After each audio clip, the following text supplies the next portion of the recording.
Thank you. Thank you so much for joining us this evening for this special gathering commemorating the life and legacy of Prime Minister Yitzhak Rabin. It is now my pleasure to introduce Colombia's acting president, Claire Shipman. Oh, I'm hearing an echo. I'm hearing myself twice. It's my dream. Yeah. All right. Claire is, of course, a Columbia College and a SIPA graduate. She is also a highly respected and accomplished journalist who covered some of the most transformational events in our history, including the collapse of the Soviet Union and the student uprising in Tiananmen Square. For Columbia, she has been a tireless leader and supporter as a devoted alumna, a trustee, co-chair of the Board of Trustees, and now as acting president.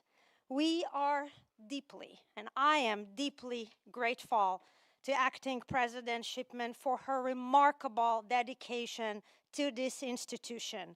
Her support for SIPA and the Institute of Global Politics since its very inception has been extraordinary.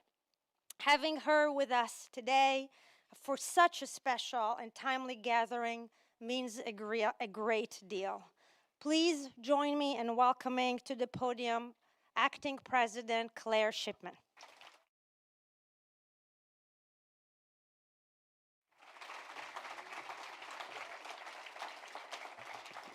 Thank you so much, Karen. I so appreciate that. And good afternoon and welcome to everyone to this fabulous event today, honoring the legacy of Yitzhak Rabin 30 years after his tragic death. It's an honor to be here with all of you. I want to begin by thanking President Clinton, Secretary Clinton, Dean Yarhi-Milo, and all of our distinguished panelists. I'd also like to thank the members of Prime Minister Rabin's family who are here with us today. At Columbia, we have so many strengths, so much we offer our students and the world. We are a place that blends academic excellence with public service, a place where the brightest minds come to grapple with seemingly impossible questions, a place where future leaders are trained and human knowledge pushes boundaries.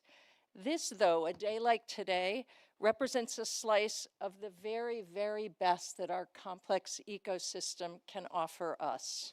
We are reflecting on the life and legacy of a singular man with a handful of the most extraordinary leaders, academics, and practitioners in the world who can guide us through an incredibly resonant time in history in order to better understand a remarkably complex present. It really doesn't get any better than this. I'll also say that we are an institution built to have difficult conversations. Being able to engage with topics or parts of the world that are challenging is what we do. Even when others would sometimes like to see us more silent, we can do it academically, respectfully, and with open minds. I had the privilege of covering much of the history-making time we may be discussing today many decades ago, traveling extensively with President Clinton and Secretary Clinton. I remember the feelings of hope and promise, the negotiations that started out in secret, the handshake on the White House lawn that made so many feel like peace was actually possible. I also remember his funeral, trying to report on the enormity of what had been lost, on what he had sacrificed for the country he loved so very dearly. It was a moment that seemed to unite leaders from around the region and the world, not only in grief, but in resolve and an ability to move forward. And there were, as we all know, continued efforts at Y River and beyond to make good on his vision. Success still eludes us quite painfully, but not determination. As we look to make sense of the Prime Minister's legacy 30 years on, we have gathered an exceptional group of people to reflect and remember and find inspiration for the path ahead. They're led by our keynote speaker, President Bill Clinton, who of course partnered with Prime Minister Rabin on the historic Oslo Accords. It is such an honor to have the former president here to share his thoughts on his friend and on their work together. It's also an honor to hear from our panelists, Secretary Hillary Rodham Clinton, Secretary Jack Lew, I could call you so many things, ambassador, secretary, I was thinking about that, Nadav Ayal, Ambassador Dennis Ross, and our moderator, of course, Dean Keren Yarhi-Milo. Let me also note that extraordinary events like this are a testament to the community that Keren and Secretary Clinton have created and the incredible work they've put into building the Institute of Global Politics at SIPA. Two more determined leaders you could not find. I want to thank both Hillary and Keren. And with that, I will turn it back over to Keren. Thank you so much, Keren.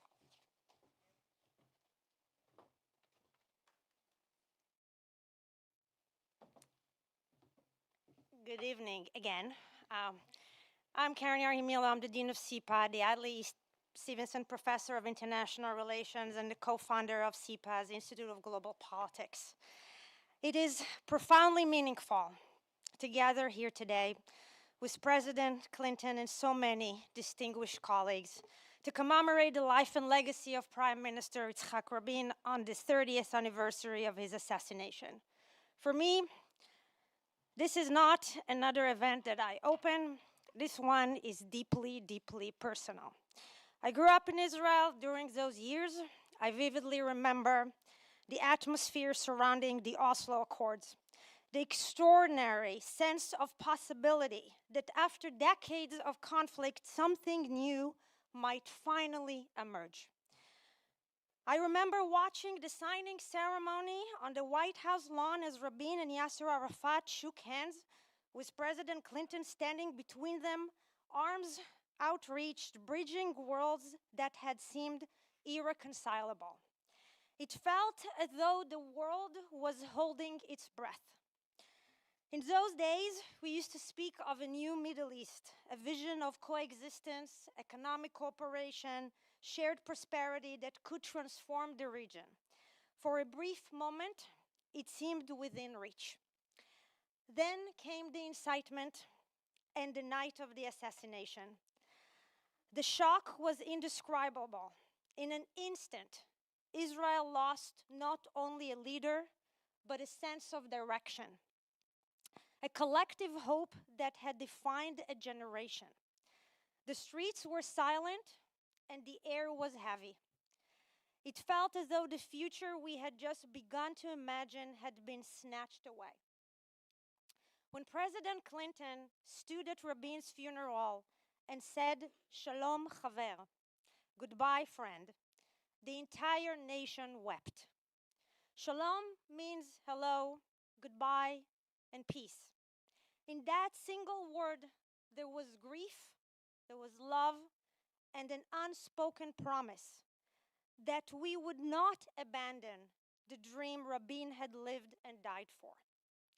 Those words became part of Israel's national memory. They captured exactly where Israel was as a society: mourning, divided, uncertain, yet still yearning for peace.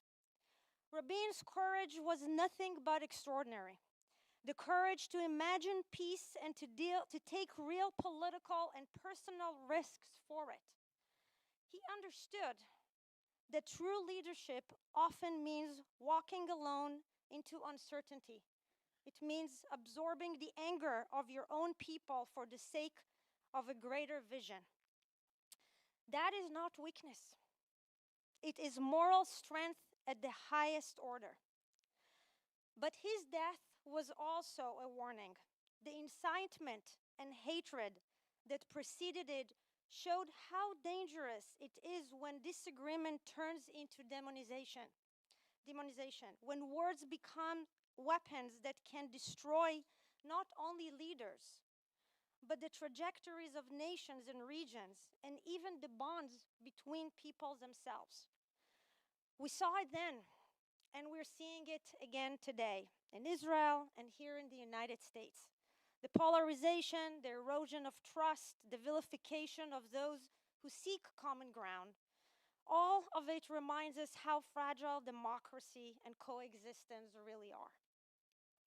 And now, 2 years after a devastating war in the Middle East that started with the brutal attacks on October 7, We are again at a crossroad. The trauma of that day and everything that has followed have shaken us to our core. Once again, we all must ask, are we moving further away from peace? Or can this moment of darkness still lead to a renewed search for light?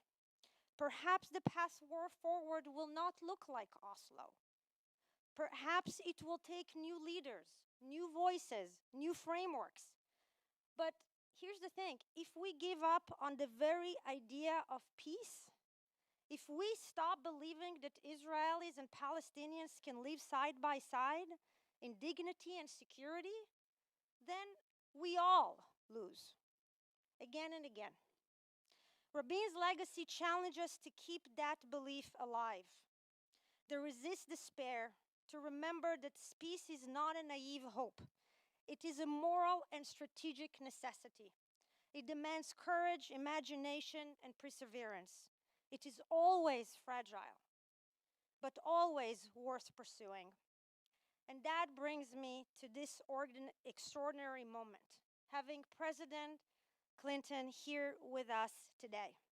I cannot think of anyone who worked more tirelessly to bring peace to the Middle East. He understood both the promise and the heartbreak of that effort. He lost a partner and a friend in Yitzhak Rabin, and yet he never gave up on the vision they both shared. When President Clinton stood at Rabin's funeral, he gained the hearts of an entire nation. There was not a single dry eye in Israel that day. His compassion, eloquence, and unwavering belief in peace touched every household, including mine. Israelis felt seen, understood, and comforted by a leader who had walked beside Rabin on that path toward the new Middle East. So today, as we mark this solemn anniversary, it is a profound, profound honor to have President Clinton with us. His leadership, his humanity, and his deep, deep understanding of this history offers us an invaluable lens to reflect. Reflect not only on Rabin's life and legacy, but on our own capacity to choose courage over fear, dialogue over division, and hope over despair. Mr. President, it is an immense privilege to welcome you back to Columbia University. Thank you.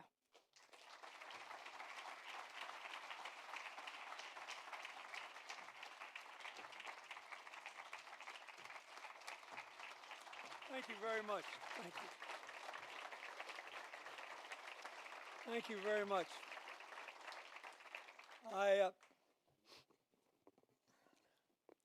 First of all, Keren, thank you for the great job you're doing here, for your service to the students of Columbia and your prior service in the IDF. And thanks for giving Hillary something to stay busy with. I want to thank Claire Shipman. You know, she was on my press detail for a long time.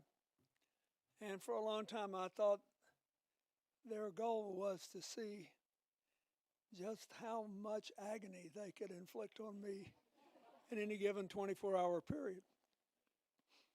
But I want to say something about her. She was tough but fair.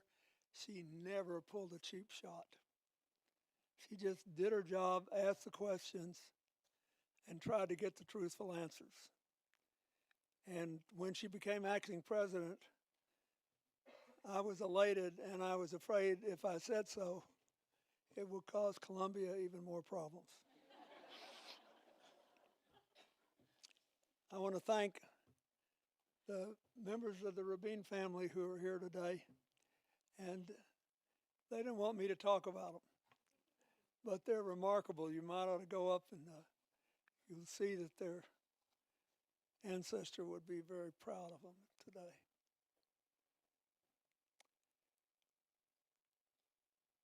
30 years ago,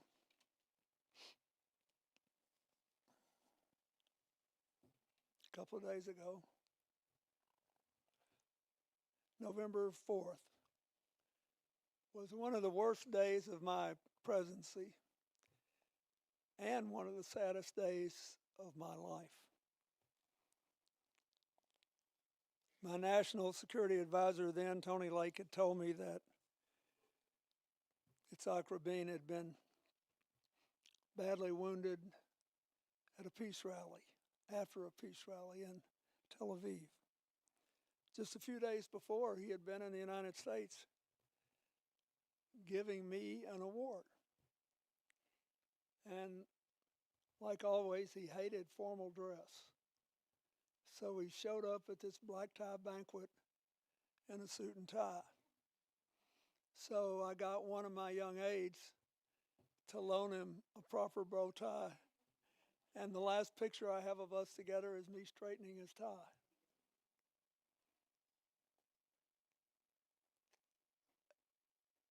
When Tony told me nobody knew whether he would live or die, but he was gravely injured, I called Hillary, who was upstairs in the White House watching things on television. I said, I can't bear to watch it. I'm going to go outside and stand on the golf green and pretend I'm putting. And I stayed there, I don't know, 10, 15, 20 minutes. And I looked up at the door to the Oval Office, which opens onto the back, and Tony Lake walked out, and I could tell by the look on his face and the slump in his shoulders that Yitzhak was dead.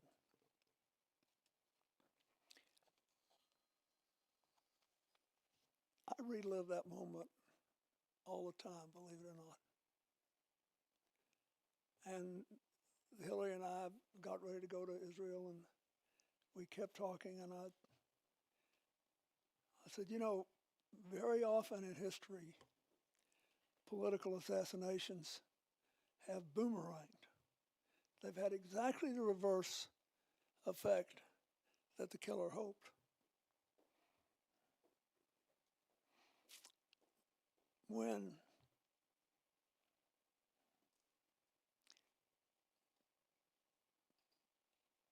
Sadat was killed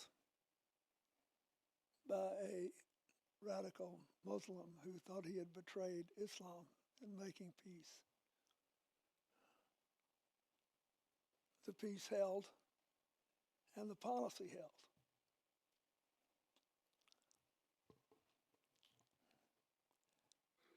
Gandhi was killed by an angry Hindu who thought he had betrayed his faith and was no longer a good Hindu. But for decades afterward, India still had very diverse and inclusive politics. Only now has the promise of Hindu dominance been revived.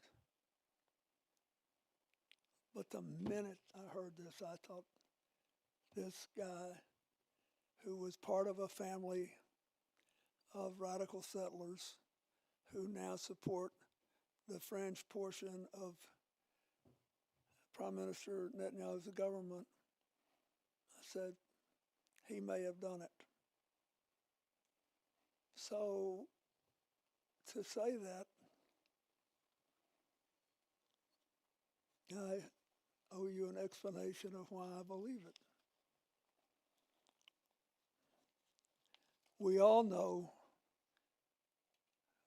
Prime Minister Rabin was a brave soldier, a great military leader,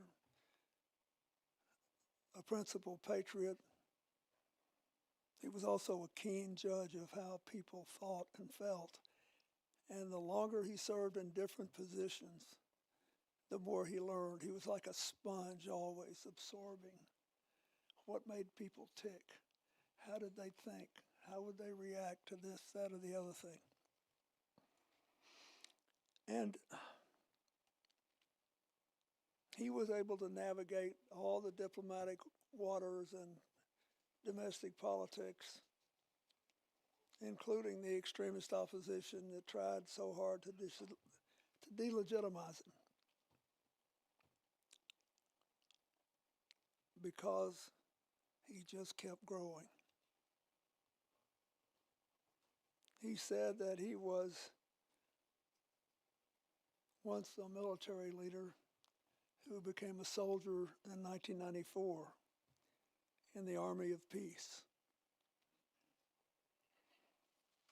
He recognized that his country's fundamental interests in security, freedom, tolerance, and democracy could only be preserved and advanced if it could find some way to share the future with its neighbors. He sought a victory that could be won only on the battlefield of the human heart, where the other side also is able to win. When he and Yasser Arafat came to the White House in 1993 to sign the Declaration of Principles and have that remarkable handshake, which flashed around the world, I'll never forget how much work we put into that handshake. First, I did not want to shake hands with Arafat. I said, you have to do it. I said, why? I said, look, you made the decision to go for peace, not me. You're going to be up in front of 1 billion people watching around the world. If you're going to do it, you can't do it halfway. He said, all right, but no kissing.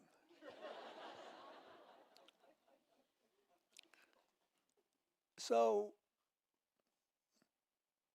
my security aide, Tony Lake, made himself useful. He said, I know how to do this. He said, shake hands with me and try to kiss me on the cheek. So I did. I put my hand out, and he put his hand out, and he put his other hand right in the middle of my bended elbow, and I couldn't get there to save my life. He said, so practice. So I practiced. He said, Arafat's going to shake your hand first, and he will sure move on you. And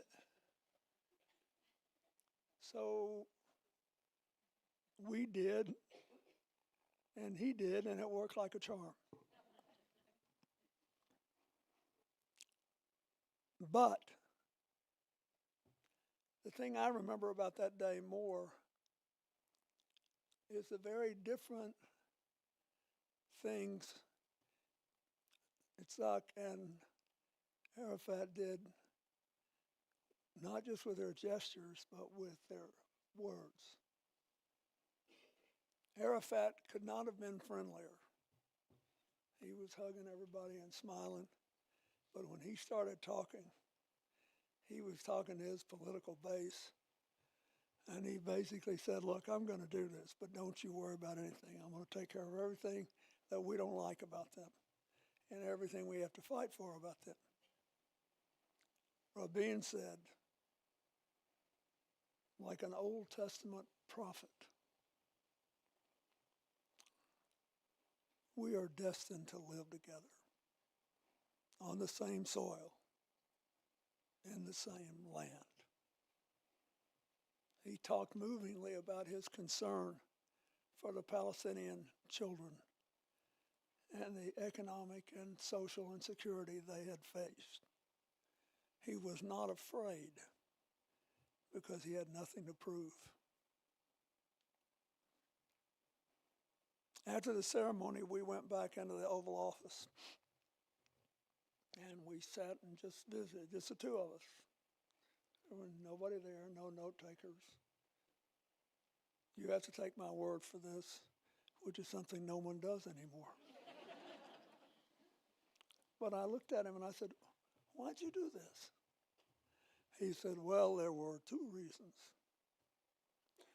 First, he said, I came to realize that holding on to this land we have occupied since 67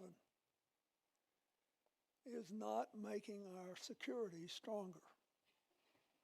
It makes us more vulnerable to attacks from angry people within. And the technological advances in arms means that it provides no stronger barrier to protect our people. Second, he said, if we decide to hold on to this land and we do it permanently, then we have to face something we've kicked down the road for more than 30 years now. What are we going to do with the Palestinians living there? Do we let them vote or not? At the time, the Palestinian vote in Israel was about 7% of the total. And he said, if we don't let them vote, they'll soon be in the majority. And then we may be a Jewish state, but we will no longer be a democracy. If we do let them vote, we can save our democracy, but we won't be a Jewish state. I do not want my successors to have to face that choice. And I am afraid of the consequences of either course. So for the last 2 years of his life, he proved that when he said something, he meant it. He worked like a demon to be a real partner to the Palestinians. He worked to be supportive of Arafat and the other Arab leaders, especially King Hussein in Jordan, with whom he signed a peace agreement in 1994 that was supported, as far as I could determine, by everybody in Israel. The main thing I want to emphasize today, in terms of what his legacy could mean for the future, is that he developed an uncanny relationship with Arafat. Arafat was in awe of him. You could say he never talked about any other Israeli political figure the way he talked about Rabin. And it was uncanny. Some of you mentioned to me today that when he came to the signing of the first big handover of land after we had the announcement on the White House lawn, we were in the cabinet room. And he and Arafat were signing these maps. As I remember, there were 3 copies of 9 different maps. That's a lot of maps for the little piece of land we were dealing with. And there were literally hundreds and hundreds of designations at crossroads and bridges. And this is Israel, this is the Palestinian Authority. And everybody went over them, but they were in there signing, and I was signing as a witness. I felt like I had come to witness a marriage that might not last long. So I had to go out and take a phone call anyway. And while I was out of the cabinet room, Yitzhak came out and said, "Oh, we have a problem." I said, "What happened?" He said, "Well, Arafat saw this stretch of road on one of the maps that says it's ours, and he says in the talks, we agreed to cede it to them. And it's very important." And it was near all the religious sites on the way to Jordan. And so I took him into the private dining room. And I said, you guys are arguing about the significance of something that doesn't affect my country or our interests. So you decide what to do. And I walked out. They had never been alone before. It sounds like a nothing deal, right? But if you have been through all the stuff they've been through, they had never been in a room together alone. 10 minutes later, they walked out. Yitzhak said to me, he's right, it's here, so we're going to give it to him. I said, well, we got a big problem. We got the whole World Press Corps out here. We're already late, and we don't have time to change the maps. He said, I know. He said, we'll sign these, and then at the beginning of the week, I'll just give it to him. And I looked at Arafat and I said, you understand what he's saying. You legally lose this road. He said, absolutely. And he looked at me like he was the press secretary for the Israeli prime minister. He looked at me and said, his word is worth more than any written contract. Can you imagine anybody in the American Congress saying that about some of the other folks? We were laughing about it. But this is what makes life's decisions possible. We're all confronted all the time with unforeseen and often unpleasant choices. Things that nobody knew. Things that you can't get the rules straight for if you have to make a decision right now. So what you feel in your gut has a huge impact on the course of a relationship. His word was worth more than any written contract.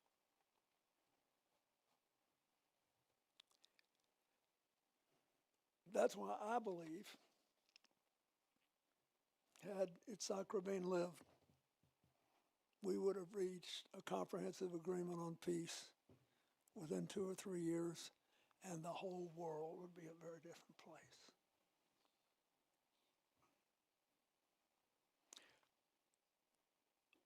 After he was killed, Israel returned to normal, but didn't. There was an election, Dennis Rice and I were just talking about it, between then Prime Minister Shimon Peres and Bibi Netanyahu, and Netanyahu won by a point, introducing for the first time in the history of Israeli politics negative television ads made by the man who was the principal advisor to then Senator Al D'Amato in New York. And they were pretty rough. And I called Shimon and I said, you know more about Israel than I do, but I said, I think you got to answer these ads. He said, nobody will believe this. I was in the founding generation, blah, blah, blah, blah. I said, yeah, the first time I ran for re-election as governor, they were attacking me with negative ads. I said nobody would believe it. It turned out that in the area of controversy, nobody did believe it. They knew what the truth was. In the whole rest of the state, they didn't know a darn thing, and I got hell beat out of me. I said, you got to answer this. But he waited long enough so that he lost the race by a point. Then Netanyahu, in fairness to him, tried to slow down but still follow the agreements we had signed. And then Ehud Barak was elected. And even though it cost him 2 cabinet members, by the end of all their negotiations, we had on offer a peace offer. Do you think about where we are today? That offered to the Palestinians 96% of the land past the 67 borders, plus 4% of Israel that the Palestinians could decide whether it would come in north of Gaza to give more living room or next to the West Bank to give more farming. And oversight of 2 of the 4 quarters of the old city. And daily presence in the listening points that went all the way up into the Sinai. And lots of other things.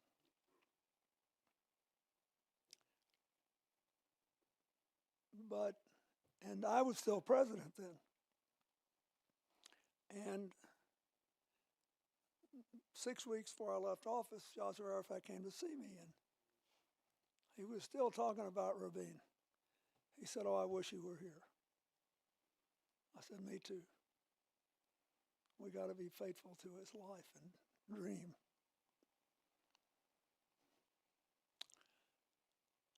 And I said, "Look, I can go to North Korea and end their nuclear program and their missile program and take a huge burden off people in North Asia.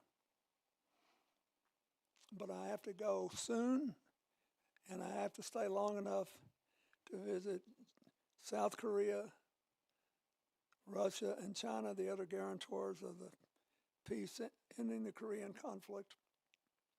And I have to go to Japan because there's still political prisoners in North Korean jails." And he said, "Well, how long will it take?" I said, "If I don't sleep, it'll take 12 days. It's a long way away." And Arafat cried for the only time I'd ever seen him. He said, "You cannot do that. You cannot do that." I said, "Why? Because it needs to look like I'm pressuring you to take the deal?" He said, "Yeah," which I appreciated. I like it when people just tell me what the deal is. You do too. That's why trust is so important. I said, "Okay." But he didn't get along very well with Prime Minister Barak. That wasn't news. So he was telling me what was wrong with it. And I said, "Wait a minute. Do you think I care about the children?" And I kept thinking about the speech Rabin had given on the day we signed the Oslo Accords about how much he cared about the children of the Palestinians. And I tried to show that at every opportunity until I left office. So he said, "Oh, yeah, you do. You do. More than the Arabs." I said, "What do you mean?" He said, "Oh, we're good for them when they're mad and their public's mad, they need to blame somebody besides the leaders, so they blame America or Israel." I said, "If you understand that, all you need to do is tell me the truth. If you're not going to take this deal, tell me. I won't criticize you. It's your job. This is complicated and hard." He said, "No, we have to do it." So it didn't happen. So we know what happened. Then Sharon was elected prime minister. Then he came around and withdrew from Gaza. And a lot of people were mad at him. Then he had a stroke. Then Olmert became prime minister, and he tried to finish out the deals and the proposals we had under Barak, tried to fill in the blanks, but his approval rating was then below 20% because he had been charged. And I just looked at the people I was working with. I said, you know, even God does not want peace in the Middle East.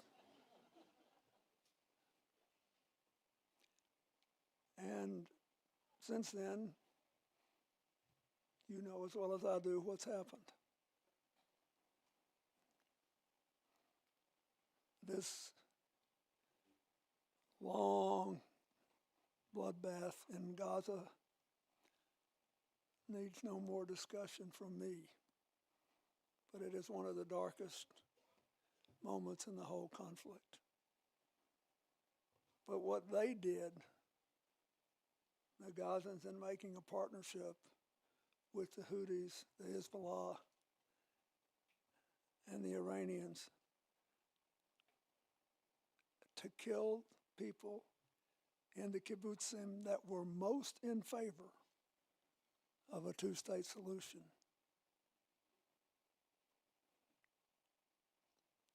Well, what can I say? It's not exactly trust-inspiring. So when you get to these things, I've seen this everywhere. The just say no crowd starts with an advantage in this game. How many times can you have your heart broken? How many times can you go to a funeral? How many times can you stand at a graveside? How many stones must you put on the burial places of those you love? So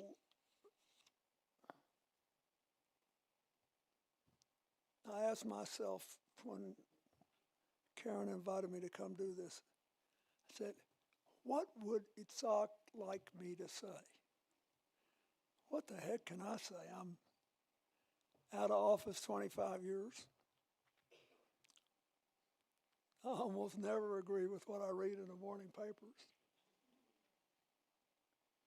I still believe that diversity, equity, and inclusion is a good thing, not a bad thing. I think diverse groups make better judgments than homogenous ones or lone geniuses.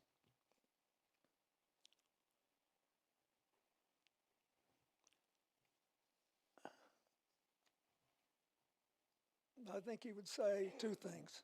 First of all, do not propose to recreate what you were for before if you can't do it today. If the train has left the station, don't go chasing it. Secondly, remind yourselves of what is still important. It is hard to imagine in the geography and history and psychology of that tumultuous little place we all love so much, that you can have a peace that is enforced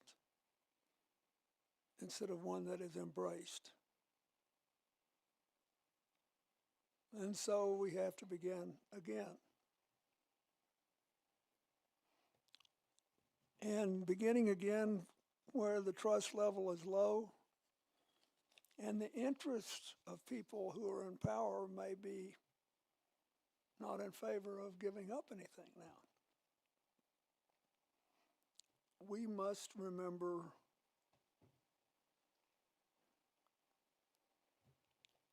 first Rabin's law. That's what we called it in the White House. We will fight terror as if there were no negotiations. We will negotiate as if there was no terror. In other words, never stop talking to people about resolving this.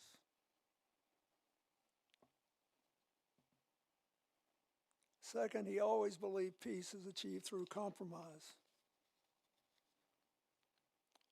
So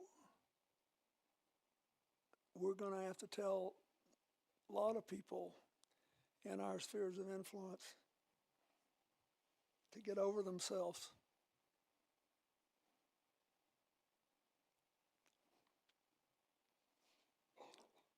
The Middle East today, thank God, is full of new actors, a lot of them very exciting. They got a bunch of money and a lot of influence. They have no interest in this. They do not want to waste time relitigating all this and trying to kill a bunch of people. On the other hand, they may not see that leaving people disempowered and seething is a recipe for long-term disaster. So, we need the new actors to help us. And third, and maybe most important, we should remember that Yitzhak Rabin believed that he himself became more human as he was able to recognize the humanity of others, to reach across the past divides, to imagine the children growing up with a whole different outlook on life and a whole different way of relating to each other. The horrors of October 7th, the total devastation of Gaza, the explosion of settlements in the West Bank, all these make recognizing our mutual humanity more difficult when we try to turn it into concrete changes. I'm glad I've sort of aged out and I don't have to work it out. But I know this. If my friend were here, he would say, all right, it is what it is. What are we going to do?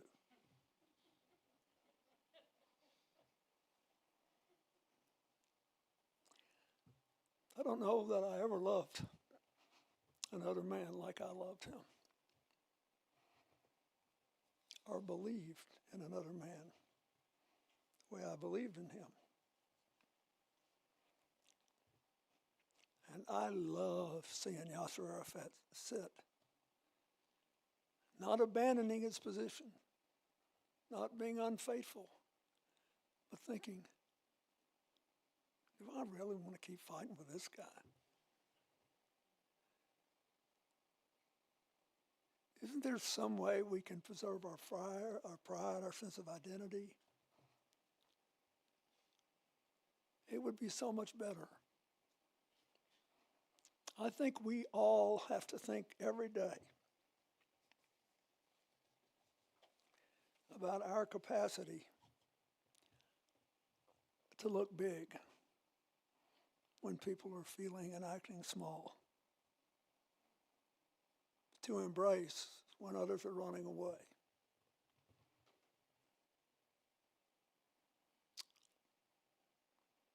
"30 years ago, I lost a friend, but the world lost a leader whose example matters even more today than it did then."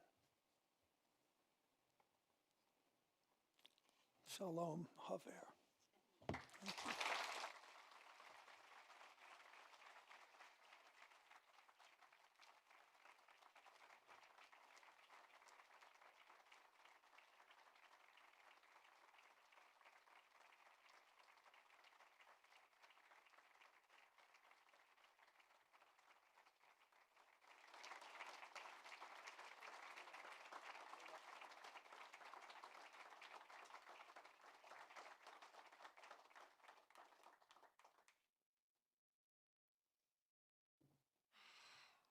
Wow. Thank you. Thank you, Mr. President, for those incredibly moving and meaningful remarks, as well as for your leadership in the region and for being with us this evening. Thank you so much. It is now my privilege to welcome to the stage our esteemed panelists, and we are honored to be joined by Secretary Hillary Rodham Clinton, the 67th Secretary of State. She is,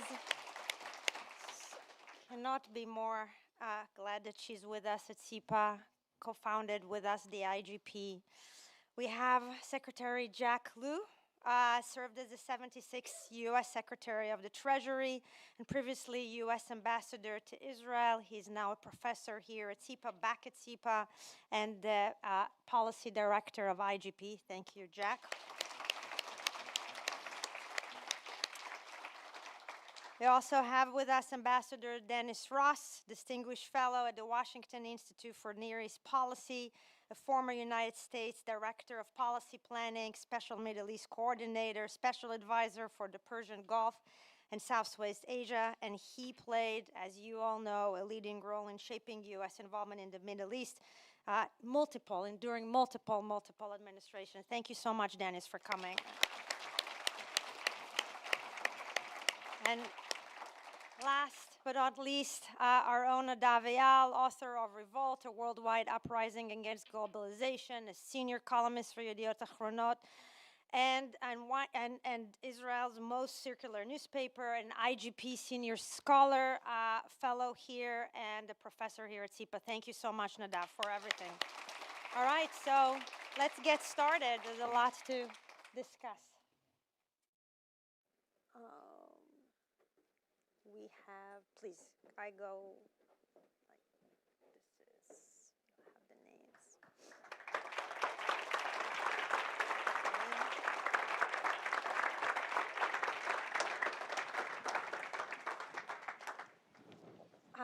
Wow, I don't know how you follow this, but we're going to try to do our best. It's really wonderful to be with you. Thank you so much.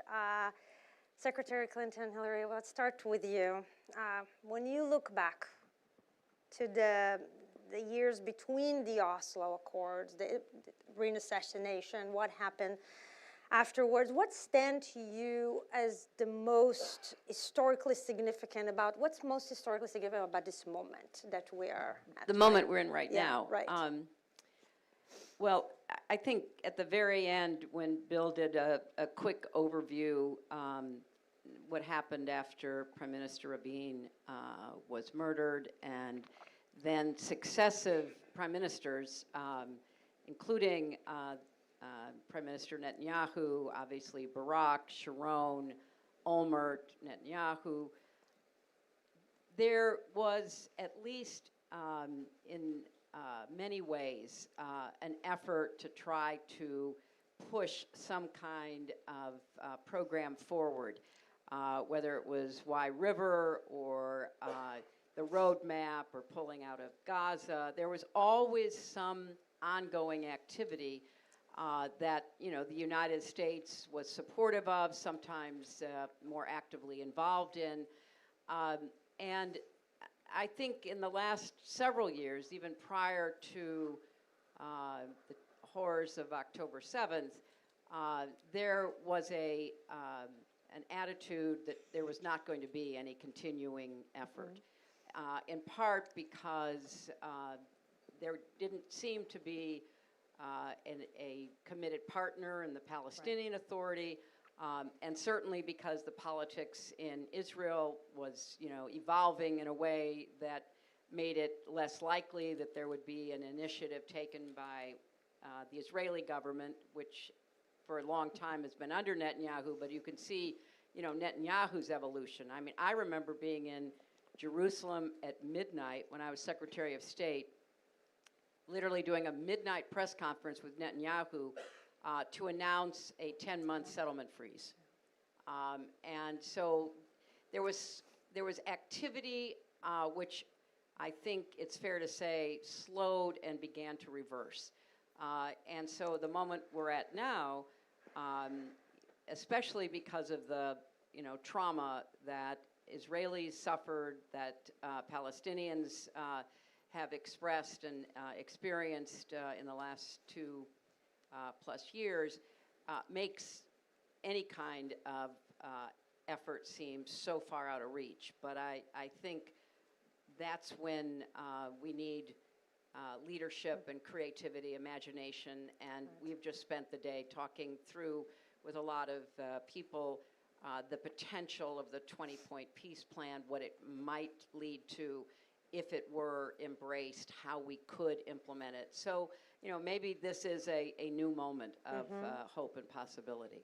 Yeah, we will get to the 20-point plan in a second. Before that, I want to go to Dennis. You were part of this. You were there. Can you maybe share a little bit with us from your perspective?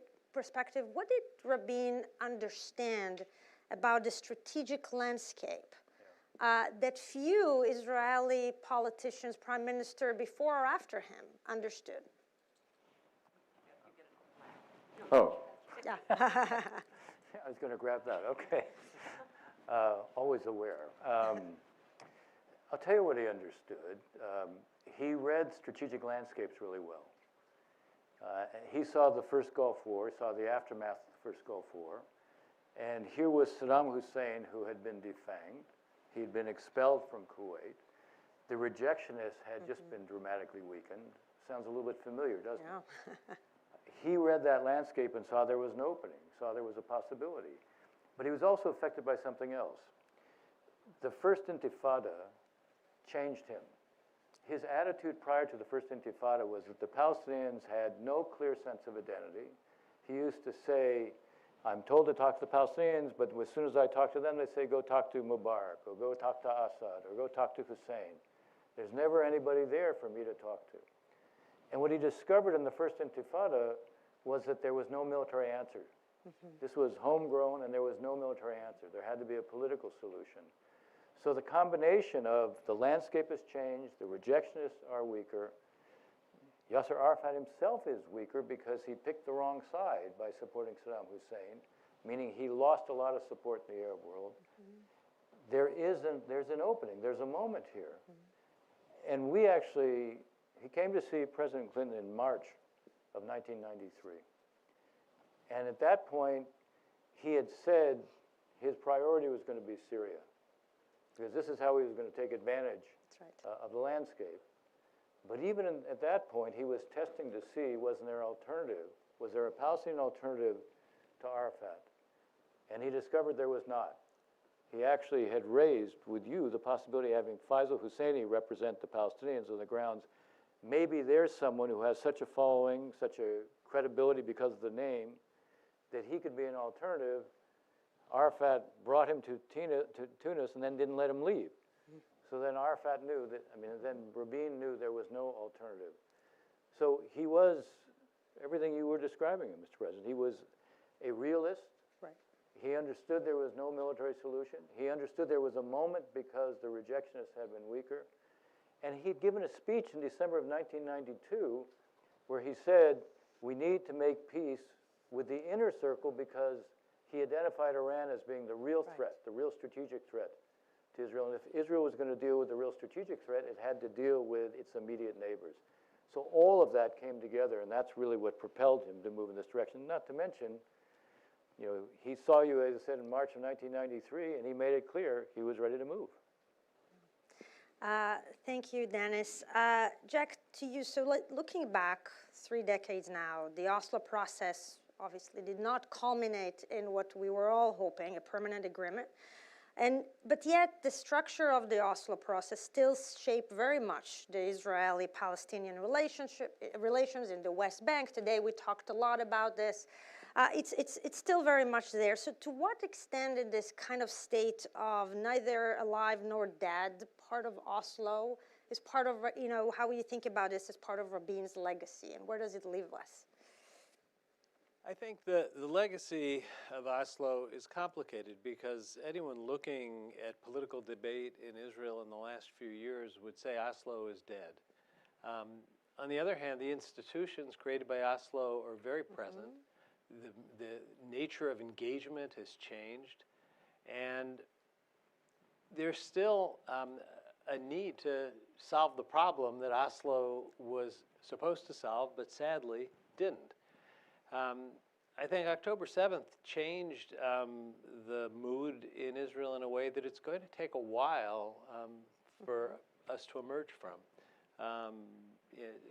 Sitting here just 2 weeks after the last living hostages were returned, we're really only emerging from the trauma of October 7th.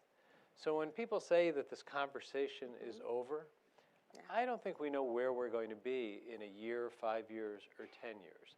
And one of the things that Rabin did that leaders should remember is they didn't look to the public to tell them where the country should go. They showed the country what it needed to do to make itself strong. And that doesn't mean the answer will be Oslo.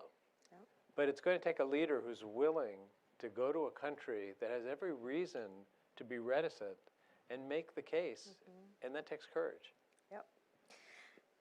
Indeed, and Nadav, now to you, thinking about Rabin again, we all know he often spoke about that, making peace requires taking risks. And it was about the risks of peace, the security risk and political backlash, all of this he knew. He was aware of that. So what does it take for a leader to choose compromise in the context of now in Israel's politics and where we've been in the last 30 years, when the political costs are so high? And what support, domestic or international, do you think in this atmosphere today would it take for a leader to take that kind of a risk? Rabin's era and Rabin's world doesn't exist anymore. I say this, it's unfortunate, but this is the case. Usually in these kind of events, people speak about how the legacy lives on. And a part of Rabin's legacy, the most important part, and that is that peace is not impossible, it is inevitable. That part of Rabin's legacy is still there.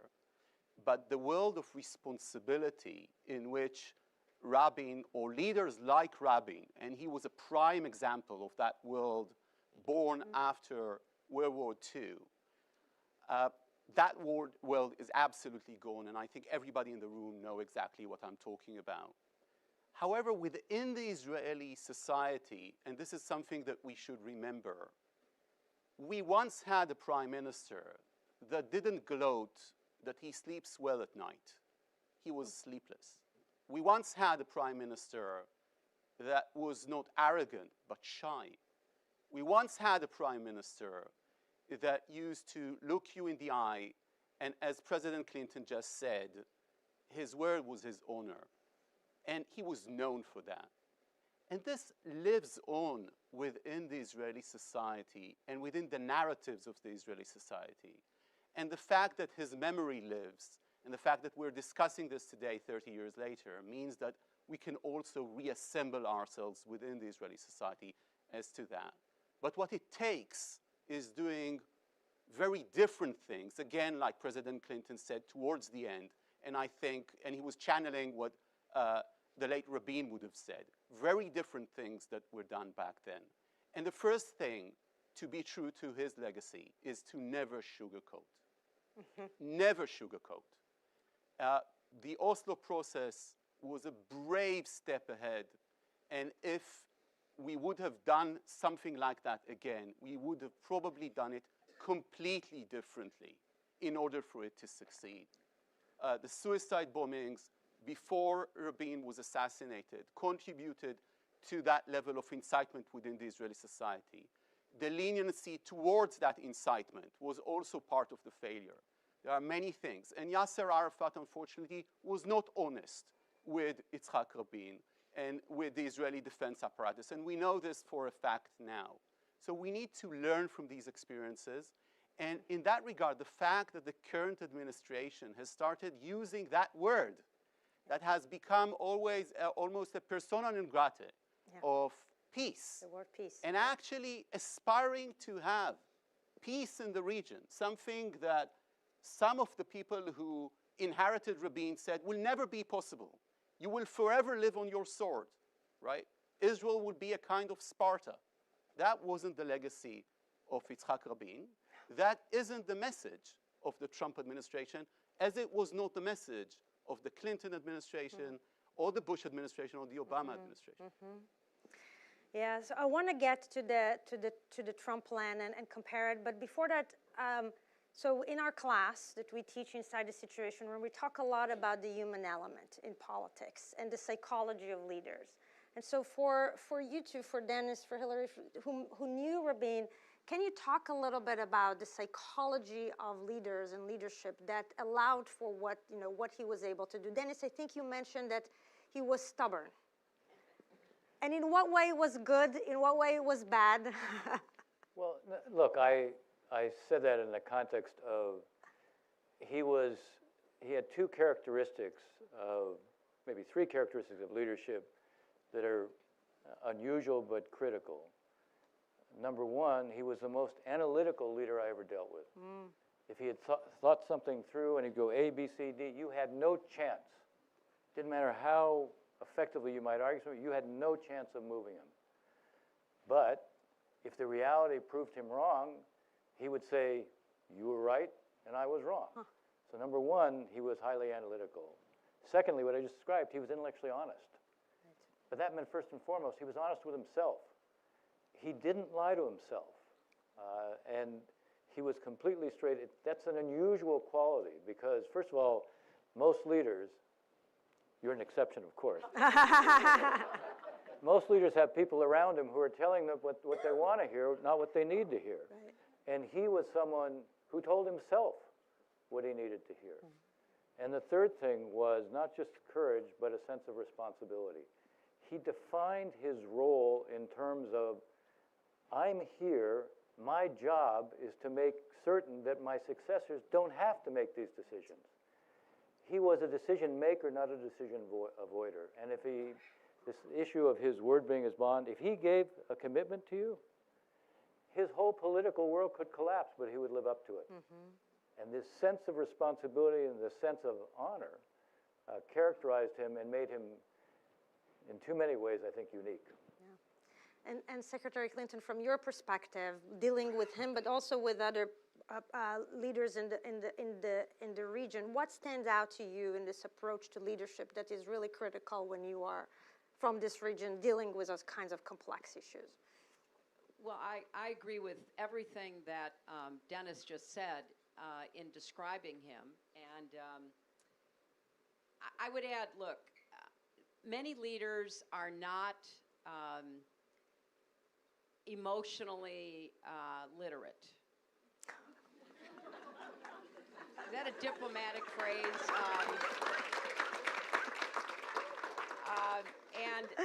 And some are better than others, but it does take a very special kind of self-awareness, and Rabin had that.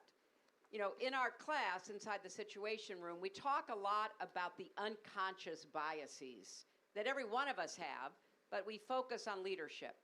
So you are looking for information that will confirm your biases. You are taking shortcuts in thinking about problems or crises because you're comparing them to something else, whether or not it's a good analogy, but it's what you hang on to. And so I really think one of the possible outcomes of this event, Keren, is to, really study leaders who made very hard decisions against their experience, against the people around them. When you mentioned Sadat, Sadat made a very bold decision to make peace with Israel. Now you look back all these years and you say, well, yeah, good idea. There were all kinds of reasons for doing it. At the time, it was totally unimaginable. When King Hussein signed the peace treaty with Israel, again, someone who had led troops into battle against Israel, what made him able to do that? So I think we should be maybe focusing a little bit more on the outliers, the courageous leaders who make tough decisions against sometimes their own backgrounds, the expectations others have of them, their own public, their own advisors. And I would just throw one other thing into this, because as hard as it was for Prime Minister Rabin to do what he didn't have to contend with social media. He did not have to contend with the artificial polarization that drives the algorithms that puts billions of dollars in the pockets of people who don't care about the human costs. And yes, there was media, but nothing like the 24/7 ecosystem that exists today that is distorting everything about how we live, how we think, what we do, and makes it even harder to be a leader that tries to chart his or her own course. Yeah,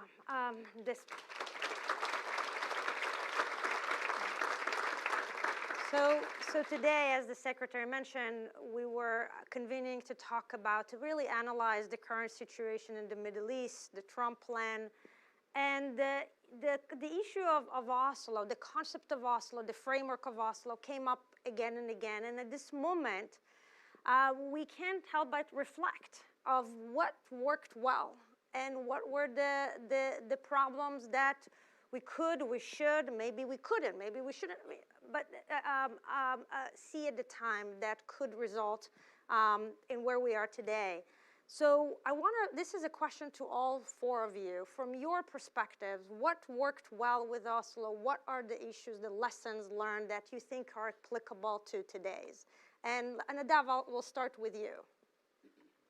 So I think that one of the essential lessons from the Rabin assassination and from Oslo was never learned, and that is until October 7, which generally in the crowd of policy making as to the Middle East, Hamas was not seen, Hamas or violent Islamist fundamentalism was not seen as a strategic problem to get peace in the Middle East. It was seen as a byproduct of the conflict. If we just get over the conflict, if we just get enough agreements and we make life better, then it will simply miraculously disappear. And I think that one of the essential lessons of Oslo that we should have learned and we did not learn is that this is really a strategic problem. By the way, our neighbors, moderate Arab nations, understood that much, much before the West did, and to a certain degree, Israel did. And then, to a certain extent, because Israel was very inward looking into its mistakes, into the assassin, which was, of course, a Jewish right-wing zealot that shot Rabin in order to stop the peace process. And this is something that we should always remember in an event like this. We were so inward looking that we didn't see the collapse of the process. The collapse of the process was very much all of these events together. And it was really focused on one element: violent fundamentalism. Violent fundamentalism is the major strategic threat for any shared existence in the Middle East, for all the nations in the Middle East, for Israelis and for Palestinians. And I think that this is Oslo's main lesson to us. This is what I took from it. By the way, it's not by the way, I was in the square that night, in the night that Rabin was shot. It was my first demonstration. I was 16 years old. I will never forget that. And I will never forget that sense that they managed to do it. As one bus driver, when we passed through the street after hearing the shooting, opened the door and shouted to us, they managed to kill him. They. Who is this they? They are those who Rabin spoke about, the enemies of peace. They exist, they are there, they were responsible, and to some extent we have seen this echo 2 years ago. Dennis? I want to echo one point and quote Rabin. 6 months before he was assassinated, I used to see him every Saturday afternoon at his apartment in Tel Aviv, Rav Afshi.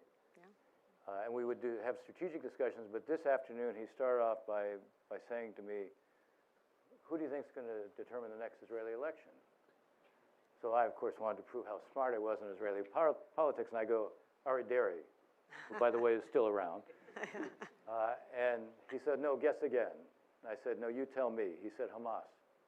2 Hamas bombs, and Netanyahu will be prime minister. I will not be prime minister. So just to validate that point, I would say to deal with that is one thing, but you also can't just contend with it by what you're publicly doing. You have to show the payoffs of the process. We did not, in retrospect, we did not spend enough time doing 2 things. We needed to impress each side to do much more to respect the political needs and space of the other. And what that meant is, when they did something good, you had to play it up for your own public to see. That was never done. Neither side. If the Palestinians did something good, you would not see the Israelis acknowledging it, and vice versa. You don't build political credibility unless you're doing that. And we needed to spend more time on ground up. Yes, you have to have top down, but if you only do top down and you don't fill the space with content that people feel the difference and see the difference, they don't have anything to argue against. They don't have anything that emotionally connects them to this and convinces them this can work. Thank you, Dennis. Well, one thing that I would point out that can be learned from the Oslo process and applied to the situation now with the 20-point peace plan is there was a process. And you have to have a level of organization. It can't just be a few people at the top, as necessary as they are, whether it be a president or a special envoy or anybody else. You have to have teams of people who can be working with their counterparts, which means that there has to be, in order to implement phase 2, supposedly we're about to be in phase 2 or are in phase 2 with the return of the living hostages and apparently as many bodies of those who are deceased that can be found. You have to have a process. And what I really wish the very best to everybody working on this now to see whether there is an opportunity to connect on the 20 points. And if you haven't actually read the 20-point plan, especially if you're a student, I really urge you to read it, because in the 20-point plan are many of the same goals as the Oslo process. But it starts from a different perspective. Yes. The region is different. Obviously, Israeli leadership is different. Unfortunately, Palestinian leadership is not different, and that has to change. So I think that learning how you take something that is written on paper, and even if you get some affirmation by leaders that they agree with what's written on paper, the devil is in the details. And who's going to hammer out those details? Who's going to be there going over maps like what Bill was talking about? Maps that you had 2 leaders looking at. Well, those leaders were looking at maps that had been prepared by somebody else, part of teams that were trying to move the process forward. So I think there are a lot of lessons that can be learned. And as Bill said, don't chase the train that's gone out of the station. Deal with what we have now, but understand some of the procedural lessons that will enable us to build more of an infrastructure for peace going forward. Thank you. Thank you. Jack? I would say that something we were talking about earlier, the moment that Rabin saw where there was an opportunity, the first Gulf War, where there was weakness in the region, it was a moment that he understood if he didn't use that moment, the opportunity might not come again soon. There's a big parallel to right now. I mean, the region looks very different than it did a year ago. The parties are in very different relative power positions. At some moment, you have to say, this is the moment when I need to do something, and you can't wait. So I would hope that we go from phase 1 to phase 2 very quickly, that there not be a lot of space where there's overthinking, is it exactly right? Mistakes are made, but momentum matters, and moments come and moments go. And this is a moment where out of the misery of the last 2 years, something good could be salvaged, but only if leaders step up and seize the moment. I think that's one of the lessons of Oslo. That's unfortunately we are at time, as I'm told, this is a discussion, a conversation that could go for hours. We literally just spend an entire day digesting this, and we can spend a week. And I hope that you will join us in other conversations that we will have, because, as you know, this is very much a fast-moving event. We see what will happen with the Trump plan, and going back and reflecting on history. That's what we keep telling our students in our class and what we do here. We have to really understand history in order to be creative, smart problem solvers. And going back to understanding Oslo, how Oslo came about, and also what the lessons learned from Oslo. That's what we do in universities. That's what the opportunities that we have here to do as faculty and with students. And I hope that you will engage with us in this. And now I will turn it over to our dear Brian Cohen, the Jonathan Levine Director of Columbia Hillel. Thank you. Thank you. Thank you. This was just extraordinary, and as Acting President Shipman said, this is Columbia at its very best. I'm Brian Cohen, the Levine Family Executive Director of the Kraft Center for Jewish Student Life, Columbia Barnard Hillel. Thank you to my fan. The life and work of Prime Minister Yitzhak Rabin meant so much to so many. And the day it all came crashing down, November 4th, 1995, when Rabin was assassinated, was for me, a 17-year-old with a deep interest in what was unfolding between Israeli and Palestinian leaders, a day seared into my memory. I remember feeling confused, sad, and angry. And then just 2 days later, President Clinton, you gave us language for our grief, words the world needed to hear. You spoke of Rabin as a son of David and of Solomon, who took up arms to defend Israel's freedom and lay down his life to secure Israel's future.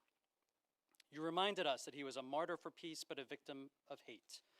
And you urged us that even in our hour of darkness, his spirit lives on. Those words still echo for Israel, for the Jewish people, and for all who believe that courage and compromise can coexist. Today's conversation has brought that legacy vividly to life. My thanks to Secretary Hillary Clinton, Secretary Jack Lew, Ambassador Dennis Ross, and Nadav Eyal for helping us to see how Rabin's vision continues to challenge and inspire. I also want to thank Acting President Claire Shipman and to recognize Dean Keren Yarhi-Milo, whose extraordinary leadership at the School of International and Public Affairs and the Institute for Global Politics